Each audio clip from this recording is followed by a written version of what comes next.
Halo, assalamualaikum teman-teman sekalian. Hari ini aku punya agak agak longgar waktu ya, karena Mem sama Serku sedang holiday ke Jepang. Tadi pagi mereka berdua berangkat, jadi aku di rumah cuma sama sekecil aja. Dan Mbah juga pulangnya nanti malam. Di sini aku mau sedikit cerita ya. Apa sih nggak enaknya jadi TKW? Yang pasti ya, jadi TKW itu enggak enak. Kenapa aku bilang nggak enak? Karena jadi TKW itu yang pasti kita itu sudah harus siap dengan hidup kita yang di kotak-kotak orang ya.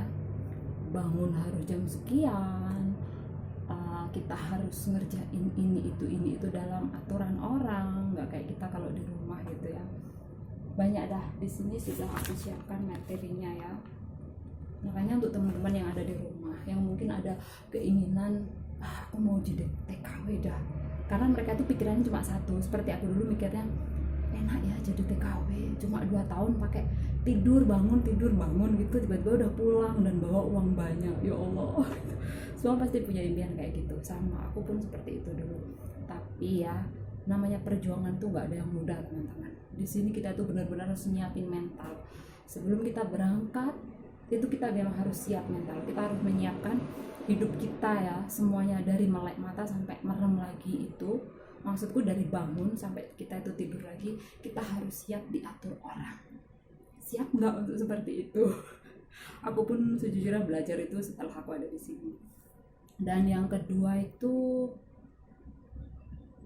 kita harus siap untuk tidak nyaman ya, karena sebaik apapun kita menyiapkan diri kita, meskipun kita itu sudah berusaha untuk menjadi yang terbaik gitu, membantu mereka melaksanakan apa yang sudah seharusnya kita laksanakan sesuai dengan kontrak, tetap aja namanya ikut orang. Kita itu selama 24 jam hidup dengan orang, dan juga kita sebagai helper ya, pasti akan banyak komplainan, masih kayak ini kurang benar, itu kurang benar, padahal kita udah merasa melakukan yang terbaik gitu.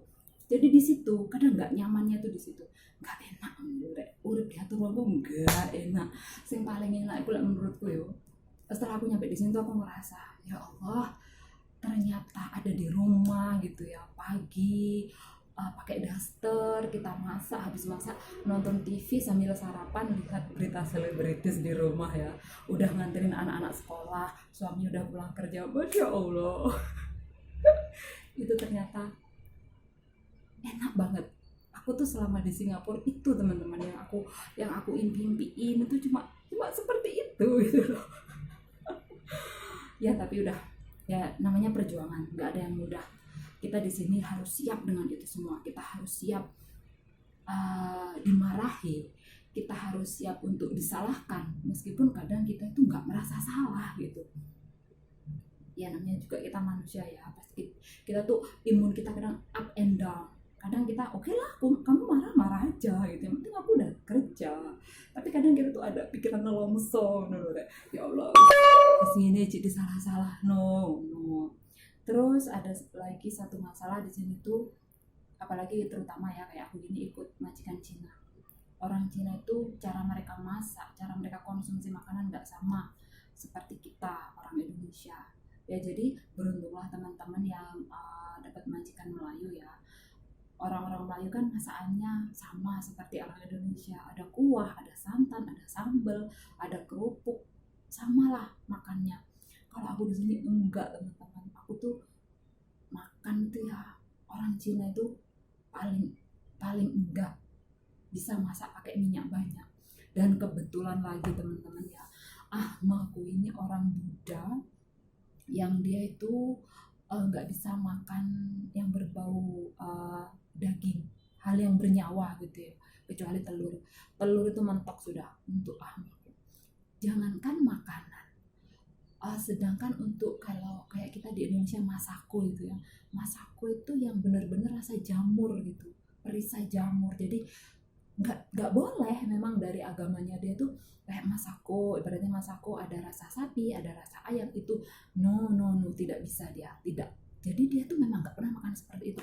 Bayangkan aku tuh di sini ya masakan di rumah nyonyaku ini hanya dikasih dulu garam sama micin. Itu pun micinnya itu pun yang micin rasa jamur gitu.